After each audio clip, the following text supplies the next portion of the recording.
What did you have to go through to open your very first restaurant? Well, I mean, all through the business has been very difficult. I mean, but to open up my first restaurant, I spent 14 months on that project without a paycheck for 14 months. Really? You weren't paid for 14 months? No, and I have a picture on my desk. I'm rolling change. I'm literally down to my last $70 trying to roll change to buy groceries. Yeah. Wow, but how rewarding when those doors opened for the very first time. Do you remember that moment? Oh, absolutely. And, Were you afraid no one would show up?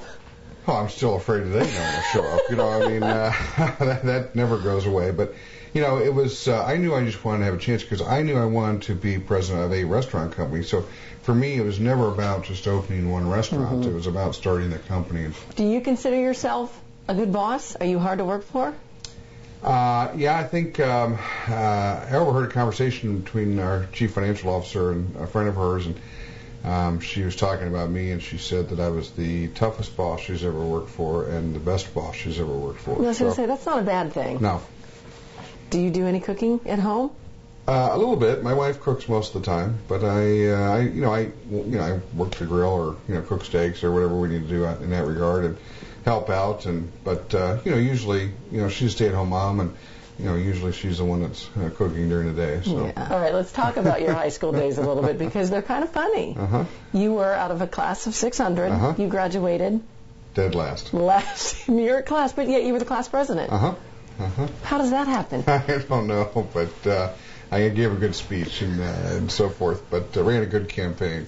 So but you didn't get to give the commencement address. Nope, because I had failed one of my course requirements at the last minute. There was a lot of pressure. The class president wasn't going to be able to attend graduation, and I didn't make it. But in high school, it wasn't because I always say I had the can do. I just didn't have the will do. And I was working in restaurants at night and till midnight or 1 in the morning, and I was having a good time and so forth. And I just really wasn't that into school. Did you ever think you'd be this successful? I know you had an vision, but realistically, did you think it would be? No, I had no idea. And there were a lot of dark days, especially as that first deal I was working on fell through, and I had to try to pull myself up by the bootstraps and get another one done.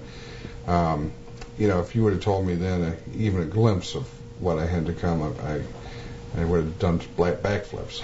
And so, I very blessed, and it just I had no idea. I wanted to build a few restaurants, and have a.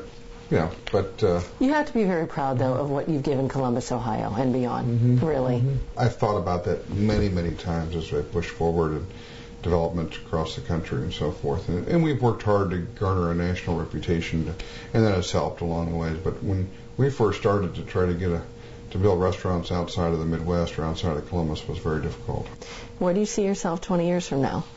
Well, hopefully I'm still on this side of the grass, and but really I think I'd like to move out of active day-to-day role at some point and move into more of a mentorship. And but you're probably never going to retire. I don't want to. No, I think no, never. Hopefully, slow down, but not retire.